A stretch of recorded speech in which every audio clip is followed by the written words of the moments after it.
amazing. My name's Rosie, and I'm going to open the show a little bit today. I'm here really to give you guys a couple ground rules and introduce you to the show.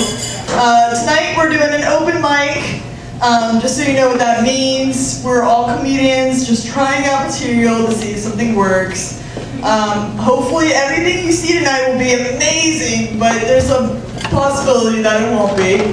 If that happens, don't worry, you don't have to boo. All you have to do is be quiet, and we will know that it was horrible. The point is for laughter, so if you hear something funny, then laugh. Just a couple of house rules for the comics. I didn't get to talk to every one of you before the show. I thought that I would just say something now. We do have a couple of rules. It's just some general stuff. Please, no hack material tonight. Like, no Minority Report jokes or just general spy jokes. That's just way overdone. I know that was a stupid joke. See, you guys did it right. You didn't boo me, thanks. I know that it's typical at like comedy venues, like you see it in movies and cartoons all the time, and somebody doesn't do something that's funny to throw tomatoes at them. I'm sure none of you brought your tomatoes, but in the event that you brought your Halloween candy, go ahead and throw it all at us, except for the Smarties. It'll just go right over our heads. That was okay. See, I know that that was a stupid joke also, but that's still an appropriate response. Please, for real though, no heckling. A lot of us have worked a couple weeks on this material, and just having anybody say anything to us will just completely throw us off, so we'll really appreciate it if you just let us keep moving on our train. I'd love to thank AB and the Hotspot for letting us use this venue again. This is our home venue, and it's really great to come back every 2 weeks. Please take care of your bartender and waitresses tonight. They are taking care of us. And without further ado, I'd like to introduce your host for the night, Ken Edwards.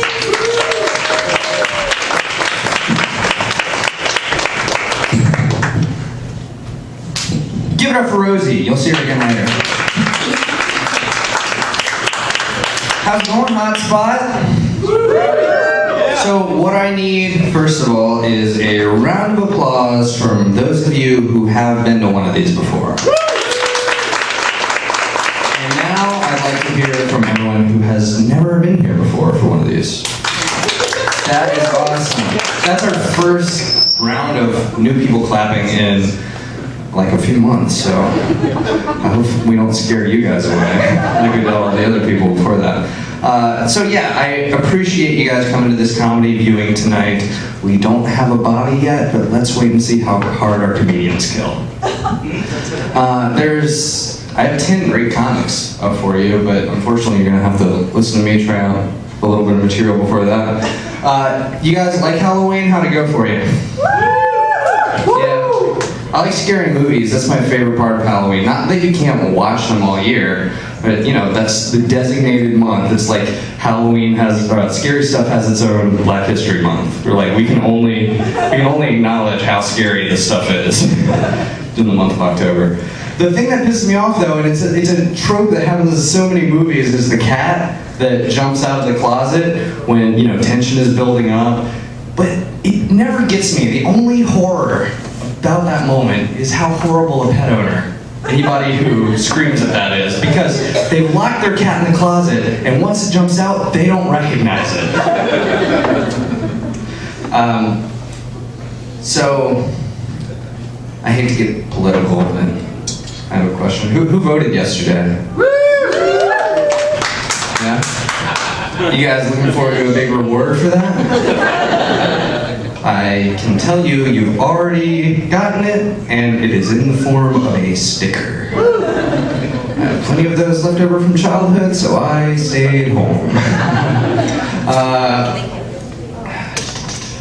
Yeah, I voted for Obama twice, and it's not like I think he's the Antichrist that a lot of people think he is, but my life has not changed, like at all, other than my age, since before his presidency. I can do just as much shit that I want to do. Nothing's going to change. If you vote for, oh man, this turned into a soapbox platform. It was like I had material written down, and I was like, politics came up. Hey, listen to me! Oh, now I have support. Don't do that. This will just become my soapbox. Comedy, soapbox, night of the hot spot. Now, my big problem with politicians is, like, even if they stand for things that I support, they always are for other things I don't support. Like, you know, defense is a big topic on both sides, and both sides have different approaches to it, but defense is always an issue, and as long as our current system's in place, it's always going to be there. So, the way I would solve this problem of having home security, national security, is very unlike how other people would do it. Like, I view it as like, I am a child getting home from school. America is our house that we're walking up to, and our mother is the president, okay? Now imagine you get off the bus, you've experienced a great day at school, and then you walk in the house, and there's a burglar right there. He's got like a burglar mask on, you're scared, right? But then you look up and you see, oh, Mom has a revolver to his head. Don't worry, we've got a bigger gun than he does, and we've got him on the ground. Go play Nintendo, Bobby. No, we're gonna be fine.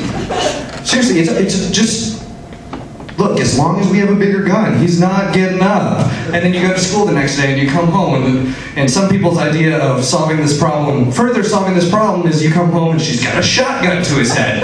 I really got him today. Don't even worry about it. Next day, rocket launcher. Just rocket launcher aimed at his head. It's like, I don't feel safe anymore.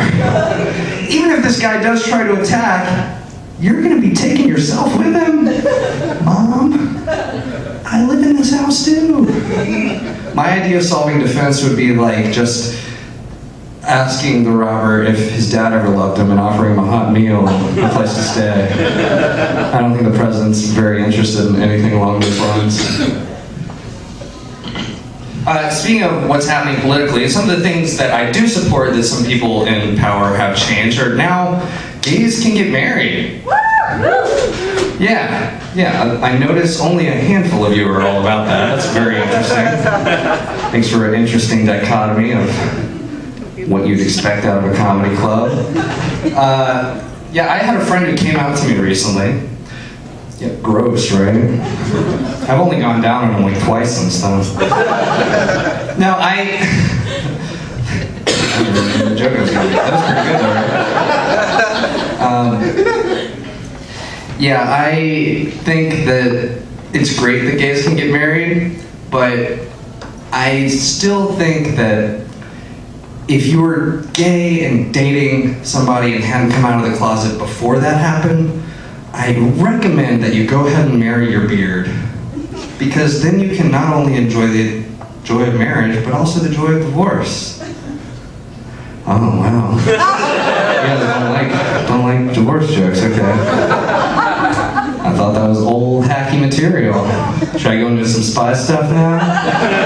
You guys proved me wrong not to. You guys don't like hacky stuff. Well, that's why I'm not one of the featured comedians tonight. So, are you guys ready to get on with the show? Alright. This guy closed out our show when we did our Halloween cover show with 20 minutes of original material.